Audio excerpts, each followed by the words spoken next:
Bonjour, je suis Kirutine. Bienvenue à tous sur notre chaîne City Manga, où je vous parlerai de manga, d'animation, ainsi que de films et séries asiatiques que vous devriez à tout prévoir. Maintenant, place au sujet de notre toute première vidéo, le top 20 officiel des personnages les plus puissants de One Piece. Malheureusement, la communauté One Piece est divisée entre les pro-Yonko et les pro-Amiro, les pro-Mihawk et les anti-Mihawk. Certainement, ce classement ne plaira pas à tous les fans de One Piece. Mais je tiens à préciser que je n'ai fait aucun favoritisme et que ce classement est basé uniquement sur des éléments factuels et objectifs du manga, SBS et databook officiel. Avant de commencer ce top, je tiens juste à préciser que l'écart de puissance est très faible entre le numéro 19 et le numéro 14. Et c'est parti! Numéro 20. Kurohashi no Sanji. Considéré comme l'aile gauche du futur seigneur des pirates, Sanji a obtenu un power-up considérable lors de son combat face à Queen, la pandémie. Une vitesse qui le rend invisible, un corps tellement résistant qu'il peut briser une épée avec sa nuque, une régénération incroyable qui lui permet de soigner des blessures qui pourraient tuer les combattants les plus aguerris. Ajoutez à tout cela un HDO éveillé, un excellent HDA ainsi qu'une technique mêlant le feu et la lumière, Vince Moke Sanji mérite largement sa place dans ce classement. Numéro 19. Charlotte Katakuri. Katakuri est le premier personnage à nous montrer l'éveil du HDO permettant de voir 5 secondes dans le futur. En plus, il a éveillé son fruit du mochi avec des techniques incroyables, imposant de sérieuses difficultés à le faire. Un combat d'anthologie pour le fils de la Yonko Big Mom. Numéro 18. Marco le Phénix. Ancien commandant et médecin de l'équipage de Barbe Blanche et détenteur du Zoan mythologique du Phénix, qui à la fois le régénère, mais en plus l'empêche de se blesser, on ne présente plus Marco, capable d'envoyer valser l'amiral Kizaru facilement, ou encore de retenir King et Queen durant plusieurs minutes, Marco nous a prouvé qu'il était suffisamment puissant pour figurer dans ce top. Numéro 17. Albert dit King l'Incendie. Dernier membre de la tribu des Lunaria, Albert est doté d'une résistance physique hors du commun. Sans oublier que son fruit de type Zoan préhistorique modèle Pteranodon, qui lui confère force, vitesse et résistance, le bras droit de Kaido est même capable de produire du feu comparable à de la lave selon Zoro. Ce mec est trop fort. Numéro 16. Roronoa Zoro. L'aile droite du futur seigneur des pirates est trop fort. Capable de tanker le Hakai de Big Mom et Kaido, de blesser ce même Kaido avec son Ashura, Zoro a développé un power-up de malade en échangeant sa lame noire contre Enma. Il a même maîtrisé le HDR revêti face à King en déployant le style NO digne du futur roi des enfers. Numéro 15. Shiryu de la pluie. Ancien directeur d'Impel Down aux côtés de Magellan avant que ce dernier l'emprisonne car trop sanguinaire, Shiryu a depuis sa libération par Teach acquis un nouveau pouvoir, celui du Suke no Mi, autrement dit de l'invisibilité. Et on a pu le voir à l'œuvre face à Garp, en transperçant l'homme d'acier comme du beurre. Tout porte à croire que c'est Shiryu qui ridiculisera Mihawk et que Zoro vengera Œil de Faucon qui est son mentor. Numéro 14. Ben Beckman.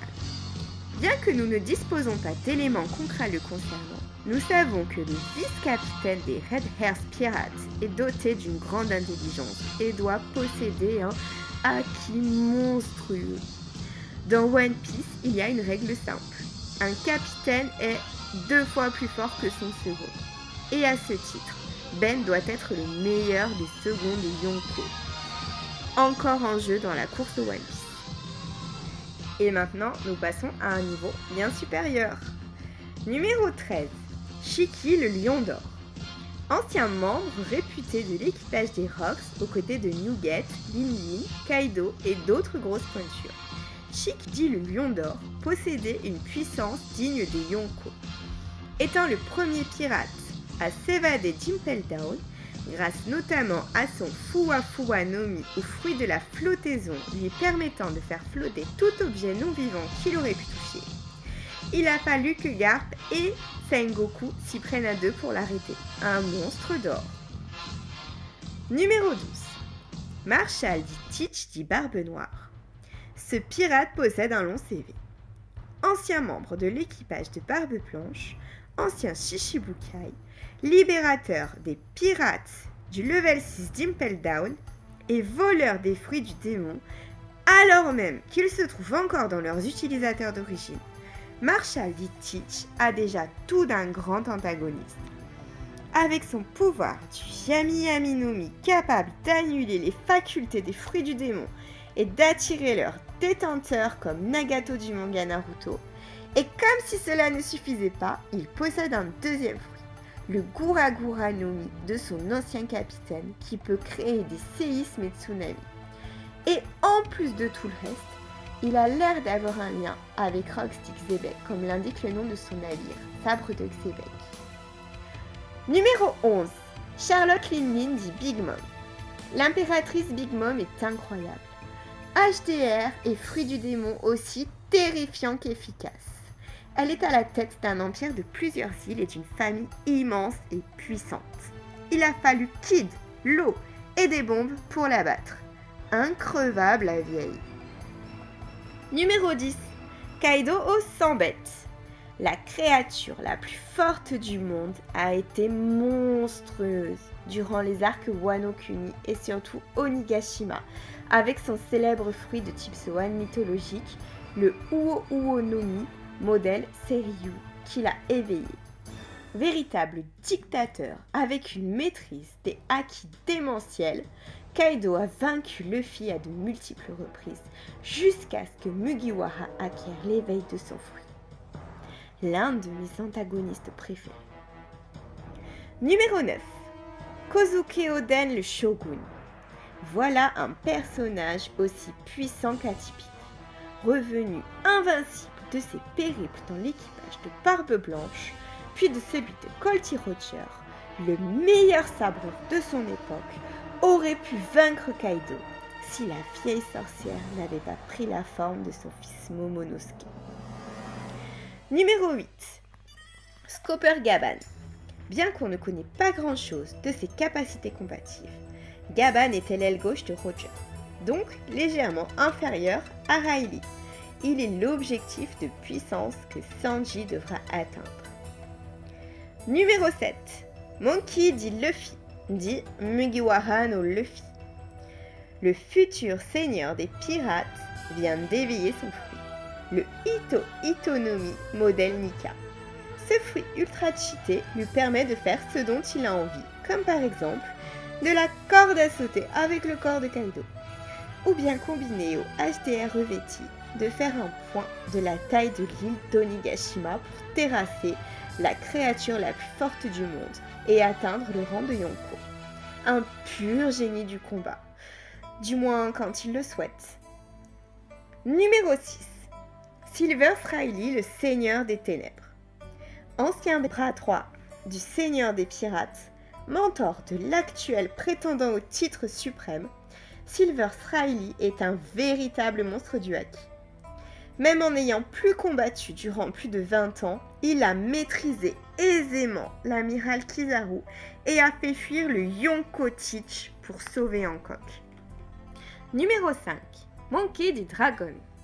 Chef de l'armée révolutionnaire, fils du prétendu héros de la marine et père du héros, Dragon se doit d'avoir une puissance monstrueuse, au moins égale, voire supérieure au Yonko. Tout laisse à croire qu'il possède un FDD démentiel en plus d'un haki surpuissant. Vivement qu'il entre en action. Numéro 4. Shanks aux cheveux rouges. Disciple du Seigneur des Pirates, mentor de Luffy, Akagami no Shanks a sacrifié volontairement son bras gauche. Voir le chapitre 1054. Incitant le futur Joy Boy à devenir un grand pirate en suivant les indications que Roger lui a transmises. En plus d'humilier un amiral à plus de 50 km de distance grâce à un HDR de malade mental, il a attendu de voir l'éveil du fruit de Luffy pour se décider à s'emparer du One Piece. Il possède une puissance digne d'être le fils de Xebec, un GOAT par excellence. Numéro 3. Edward Newgate dit Barbe Blanche. Il est le premier Yonko à nous montrer sa puissance lors de la guerre de Marineford grâce notamment au Gura no Mi. Il a été trahi par l'horripilant Squardo et a fait des crises cardiaques, avait un haki défectueux et pourtant il n'a jamais tourné le dos à l'adversaire. Mourant debout après un discours d'anthologie, relançant l'ère de la piraterie, il a même éclaté Akainu en 2 coups. Il a perdu face à tout l'équipage de Barbe Noire. Dans sa jeunesse, le seul rival d'un Roger certes mourant mais ultra balèze, un vrai bonhomme. Numéro 2. Un Rockstick Xebec. Pour commencer, Xebec ne se prononce pas Achebek mais Xebec, ou simplement Xebec. Cette erreur vient de youtubeurs qui induisent les fans dans la plus grande erreur avec leurs théories foireuses sans aucune objectivité. Maintenant que c'est dit, passons aux choses sérieuses. Voilà le vrai rival de Roger Prime, et patron de ceux qui deviendront plus tard soit des Yonko, soit des pirates reconnus dans le monde. Son retour est attendu par les vrais connaisseurs du manga car il est le vrai antagoniste que Luffy devra battre pour confirmer qu'il est le digne successeur de l'ancien seigneur des pirates. Numéro 1. Goldie Roger, le seigneur des pirates. Fortune, gloire, pouvoir. Cet homme avait tout amassé en ce monde. Il a conquis toutes les mers et a trouvé le One Piece 20 ans en avance tellement ce mec était balèze. Roger incarne la définition du GOAT. Il a même vaincu Xebec seul, et non avec garde comme peuvent le penser certaines personnes qui ont mal compris cette œuvre. Il est le modèle ainsi que l'objectif de puissance que Luffy doit impérativement atteindre pour réaliser son rêve ultime. Et voilà, c'est la fin de notre première vidéo en espérant qu'elle vous ait plu. Si c'est le cas, mettez un pouce chargé de HDR Reveti. N'hésitez pas à nous donner vos avis en commentaire et abonnez-vous pour ne pas rater la prochaine vidéo dont le thème sera